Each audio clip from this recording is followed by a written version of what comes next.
The development of the 7 Habits began with a study I completed in 1976. I wanted to study the success idea in America and how it evolved. So I got into the popular success literature going back for 200 years. This included many, many books, magazine articles, annotated bibliographies, summaries, reviews. I literally tapped into thousands and thousands of sources, either directly or indirectly. As I worked, I started to sense a pattern. As soon as I sensed this pattern, I looked for evidence of it, and the evidence was everywhere. The basic finding was this. For the first 150 years, almost the entire focus of the literature was on character, on principles, on what we might call the character ethic. Attributes such as integrity, fidelity, courage, compassion, contribution, responsibility, justice. These findings became the basis for writing the 7 Habits of Highly Effective People.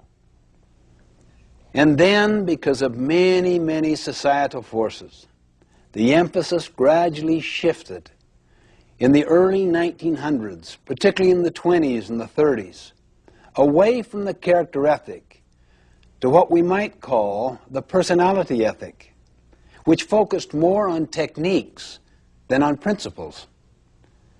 You are probably familiar with many books that illustrate the literature of the personality ethic. They basically deal with how to take care of yourself, how to look good, how to dress in particular ways, how to create the right image. In other words, the personality ethic focuses on how to appear to be rather than on how to actually be. Many of these techniques have real merit. However, if they don't have their roots in the character ethic, if they don't have their roots in principles, they won't have the power to create enduring effectiveness. For example, what if people learn techniques of influencing others, but they're fundamentally duplicitous or deceitful in their character? What if they really wanted to use people to build their own economic success? They might develop smoothness in their relationships so that they can have their own personal ends achieved, money, fame, glory, whatever. They really couldn't care less about contribution or service, purpose, adding value, helping others. How much trust would you have in them? How willing would you be to follow them or to rely upon them when things get tough? You know, one time I had a student come to me and say, "How am I doing in your class?" I looked him in the eye and said, "You really know how you're doing, don't you? A lot better than I do. How are you doing?" And he kind of looked down squeamishly. "Well, not too good, I guess. I just had kind of a rough time lately, and maybe I haven't applied myself as much as I should have." You really came to find out how well you'd psyched me out, how well you'd psyched out the system, isn't that right? When in fact, you kind of know in your heart how you're doing. "Well, how am I doing?" he said. "How are you doing?" Let's focus on what's really happening, not on what's appearing to happen. You see, this whole personality ethic with its technique focus is like the tip of an iceberg. The tip, or that part which is seen on the surface by others. It's above the water. The character ethic is like the great mass of the iceberg under the water. People often do no work in the foundation, where the great mass is, where the greatest long-term impact is. Too many people give all their energy and focus to the tip of the iceberg.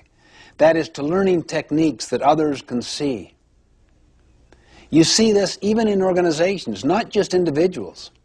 You see, programs change, practices change, principles do not change. If we help individuals and organizations to internalize principles, they will know how to adapt the practices to address specific situations. Let me emphasize that techniques have their place. They're very important. I really mean that. I mean, you want good human relations techniques, public relations techniques, communication techniques, management techniques. But when we use techniques to cover our own lack of character, they become manipulative. They undermine trust and confidence. You see, what we really need is the character ethic. And that's essentially what the 7 Habits is about.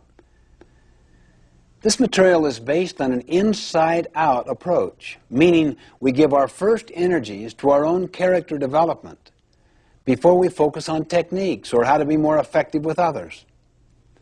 Gandhi beautifully demonstrated this principle once. A mother came to him and said, "Would you help my child reduce the amount of sugar he is eating?" Gandhi paused, thought, and answered, "Well, talk to me in a week." A week later, the mother asked him again, and he talked to the boy, and the boy agreed. And the mother said, "Why didn't you talk with him last week?" Gandhi smiled and said, "You don't understand. Last week, I too was eating sugar." Unless we work on our character, we will not develop trustworthiness. And trustworthiness is built by the combination of both character and competency.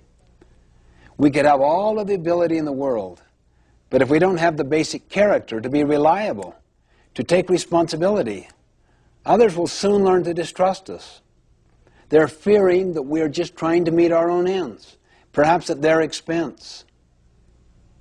In my opinion, unless we return to the character ethic, we won't have the basic foundation of trustworthiness.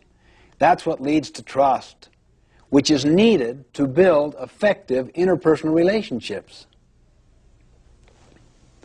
In the final analysis, what we are communicates far more eloquently than anything we say or do.